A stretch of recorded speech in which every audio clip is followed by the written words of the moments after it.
तव कथामृतं तप्तजीवनं कविभिरीतं कल्मषापहं श्रवणमंगलं श्रीमदाततं भुवि गृह्णन्ति ये भूरिदा जना।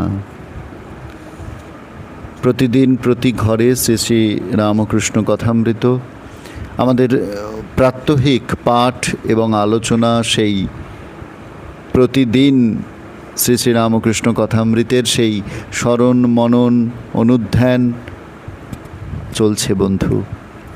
प्रत्येक दिन आमरा सकालटा शुरू करछि श्री श्री रामकृष्ण कथामृतेर पाठ दिए आलोचना दिए। आमादेर साराटा दिन रामकृष्णमय हये थाकছে। आमादेर सारा दिन सेई अमृत कथा आमादेर कर्णे ध्वनित होते थाकছে, आमादेर मनने स्पंदित होते थाकছে। आमादेर प्रतिटी तंत्रे जीवने आमादेर देहेर प्रत्येकटी रोमकूपे सेई बाणी जेन मर्मरित होते थाकছে। कथा कहिते कहिते ठाकुर उत्तरेर बारान्दार पश्चिमांशे आसिया दाड़ाइलेन। मणि काछे दाड़ाइया ठाकुर बार बार बलितेछेन, विवेक बैराग्य ना होले भगवानके पावा जाय ना। एकबार नय श्रीरामकृष्ण बार बार এই কথাটি বলতে থাকছেন। কেন কেন ঠাকুর একই কথা বারবার বলেন? কারণ বারবার বলা সত্ত্বেও আমাদের যে চৈতন্যের উদয় হয় না। শ্রীরামকৃষ্ণ এসেছেন অবতার, এত কষ্ট সহ্য করে তিনি এসেছেন আমাদের তরে, আমাদের প্রতি করুণা বিগলিত হয়ে তার দেহ ধারণ। তিনি চাইছেন আমাদের মনে এই সত্যটিকে প্রতিষ্ঠা করতে, আমাদের চোখ খুলে দিয়ে আমাদের দিব্য দৃষ্টি দান করতে চাইছেন শ্রীরামকৃষ্ণ। তাই বারবার তিনি বলছেন, বিবেক বৈরাগ্য না হলে ভগবানকে পাওয়া যায় না। তুমি বাইরের আড়ম্বর দিয়ে, বাইরের চাকচিক্য দিয়ে জগৎকে ভোলাতে পারবে, বিষয় মানুষকে ভোলাতে পারবে, সংসারী মানুষকে ভোলাতে পারবে, কিন্তু ঈশ্বরকে ভোলাতে পারবে না।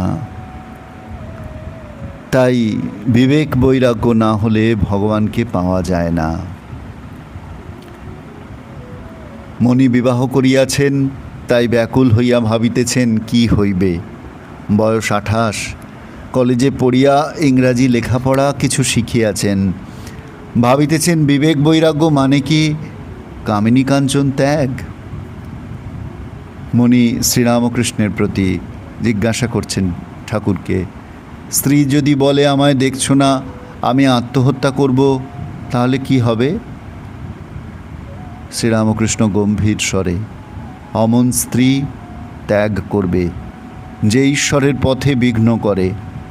আত্মহত্যাই করুক আর যাই করুক, যে ঈশ্বরের পথে বিঘ্ন দেয় সে অবিদ্যা স্ত্রী। গভীর চিন্তার নিমগ্ন হইয়া মণি দেয়ালের ঠেসান দিয়া একপাশে দাঁড়াইয়া রহিলেন। নরেন্দ্রাদি ভক্তগণ ক্ষণকাল অবাক হইয়া রহিলেন। ঠাকুর তাহাদের সহিত একটু কথা কহিতেছেন, হঠাৎ মণির কাছে আসিয়া একান্তে আস্তে আস্তে বলিতেছেন, কিন্তু যার ঈশ্বরে আন্তরিক ভক্তি আছে তার সকলেই বসে আসে, রাজা, দুষ্টলোক, স্ত্রী। নিজের আন্তরিক ভক্তি থাকলে স্ত্রীও ক্রমে ঈশ্বরের পথে যেতে পারে। নিজে ভালো হলে ঈশ্বরের ইচ্ছাতে সেও ভালো হতে পারে। মনির চিন্তাগ্নিতে জল পড়িল। তিনি এতক্ষণ ভাবিতেছিলেন, আত্মহত্যা করে করুক, আমি কি করব? তখন মণি শ্রীরামকৃষ্ণের প্রতি বলছেন, সংসারে বড় ভয়। শ্রীরামকৃষ্ণ মণি ও নরেন্দ্রাদির প্রতি, তাই চৈতন্যদেব বলেছিলেন, শুনো শুনো নিত্যানন্দ ভাই, সংসারী জীবের কভু গতি নাই। মনির প্রতি একান্তে একদিন বলিয়াছিলেন, ঈশ্বর এতে শুদ্ধা ভক্তি যদি না হয় তাহলে কোনো গতি নাই। কেউ যদি ঈশ্বর লাভ করে সংসারে থাকে তার কোনো ভয় নাই। নির্জনে মাঝে মাঝে সাধন করে কেউ যদি শুদ্ধা ভক্তি লাভ করতে পারে, সংসারে থাকলে তার কোনো ভয় নাই। চৈতন্যদেবের সংসারী ভক্তও ছিল, তারা সংসারে নাম মাত্র থাকত, অনাসক্ত হয়ে থাকত। ঠাকুরদের ভোগারতি হইয়া গেল, অমনি নহবত বাজিতে লাগিল। এইবার তাহারা বিশ্রাম করিবেন। ঠাকুর শ্রীরামকৃষ্ণ আহারে বসিলেন। নরেন্দ্রাদি ভক্তগণ আজও ঠাকুরের কাছে প্রসাদ পাইবেন। ঠাকুর শ্রীরামকৃষ্ণ দক্ষিণেশ্বরে নরেন্দ্রাদি অন্তরঙ্গ অন্যান্য ভক্ত সঙ্গে এই অধ্যায়ের পঞ্চম পরিচ্ছেদে আজকে আমরা ইতি টানতে পারলাম। আগামী দিন আমরা ষষ্ঠ পরিচ্ছেদ থেকে শুরু করব, কিন্তু শ্রীরামকৃষ্ণের এই সাবধান বাণী আমাদের সঙ্গে যেন থেকে যায় বন্ধু। বিবেক বৈরাগ্যের কথা শ্রীরামকৃষ্ণ বলেছিলেন। মণি একজন সংসারী মানুষ, তিনি বিবাহ করেছেন, তাই তার চিন্তা হচ্ছে, তার মনে হচ্ছে যে এই বিবেক বৈরাগ্য ত্যাগ বলতে কি কামিনী কাঞ্চন ত্যাগ, স্ত্রীকে ত্যাগ করা, এর কথা ঠাকুর বলছেন? প্রশ্নটা করলেন ঠাকুরের কাছে। স্ত্রী যদি বলে আমায় দেখছো না, আমি আত্মহত্যা করব, তাহলে কি হবে? ঠাকুর কিন্তু গম্ভীরভাবে, বলা ভালো একটু রূঢ়ভাবে সত্যটা উদ্ঘাটন করে বললেন যে স্ত্রী যদি ধর্মপথের সহায়ক না হয় তাহলে অমন স্ত্রী আত্মহত্যা করলেও, যাই করুক, আত্মহত্যা করুক আর যাই করুক, অমন স্ত্রী ত্যাগ করবে। বললেন বটে ঠাকুর, কিন্তু একজন সংসারী মানুষ যিনি সংসারে রয়েছেন তার পক্ষে স্ত্রীকে কথা বলা মাত্রই ত্যাগ করে দেওয়া এ তো বড় সোজা কথা নয়। ঠাকুর বললেন ঠিকই, কিন্তু তা কী করে সম্ভব?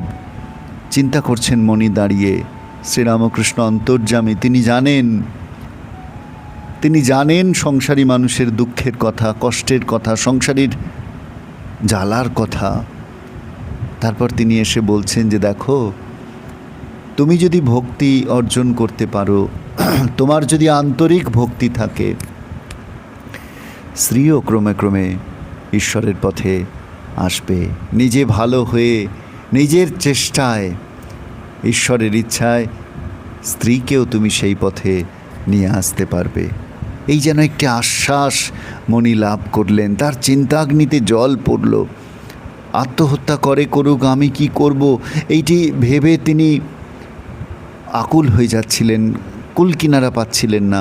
শ্রীরামকৃষ্ণ এবার যেন সেই চিন্তার আগুনে জল ঢাললেন। একই সঙ্গে স্মরণ করিয়ে দিলেন চৈতন্যদেবের কথাটি। চৈতন্যদেব বলছেন, শুনো শুনো নিত্যানন্দ ভাই, সংসারী জীবের কভু গতি নাই। কেন বলছেন? ঈশ্বরেতে শুদ্ধা ভক্তি যদি না থাকে তাহলে কোনো গতি নাই। সংসারী জীব কে? যার ঈশ্বরে শুদ্ধা ভক্তি নেই। কেউ যদি ঈশ্বর লাভ করে সংসারে থাকে তার কোনো ভয় নেই। সংসারে থাকা কিন্তু সংসারী হয়ে থাকা নয়। নির্জনে মাঝে মাঝে সাধন করে কেউ যদি শুদ্ধা ভক্তি লাভ করতে পারে, সংসারে থাকলে তার কোনো ভয় নেই। এই সাধন ভজন, এই বিবেক বৈরাগ্য অর্জন করে তারপর সংসারে থাকা, এটি অত্যন্ত গুরুত্বপূর্ণ। শ্রীরামকৃষ্ণ সেইটির কথা বলছেন, স্মরণ করিয়ে দিচ্ছেন যে চৈতন্যদেবের সংসারী ভক্তও ছিল। আমরা জানি নিত্যানন্দ প্রভু, তাকে শ্রী চৈতন্য মহাপ্রভু বিবাহ করতে উপদেশ দিয়েছিলেন, সংসার করতে উপদেশ দিয়েছিলেন। তাহলে সেই সংসার কেমন? না ঈশ্বরের সংসার। ঈশ্বরে শুদ্ধা ভক্তি লাভ করে, ঈশ্বর লাভ করে তবে সেই সংসার। অন্যত্র ঠাকুর শ্রীরামকৃষ্ণ যেমন বলেছেন, হাতে তেল মেখে তবে কাঁঠাল ভাঙা। ভগবানে ভক্তি লাভ করে তবে সংসার করা, তাহলে বিপদ, শোক, তাপ এগুলি বিপর্যস্ত করতে পারে না। এই অপূর্ব শিক্ষা আমরা ঠাকুরের কাছ থেকে যেন গ্রহণ করতে পারি, গ্রহণ করে আমাদের সংসারে থাকি কিংবা যেখানেই আমরা থাকি না কেন, যে আশ্রমে থাকি, যেভাবে থাকি, আমাদের জীবনকে যেন আমরা সার্থক করে তুলতে পারি। এই প্রার্থনা জানিয়ে আমরা আজকের এই পর্বে ইতি টানব বন্ধু।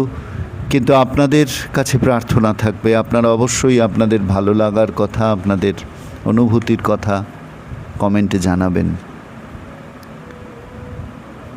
সকলকে ধন্যবাদ, নমস্কার জানিয়ে আজকের এই পর্বে আমরা ইতি টানছি।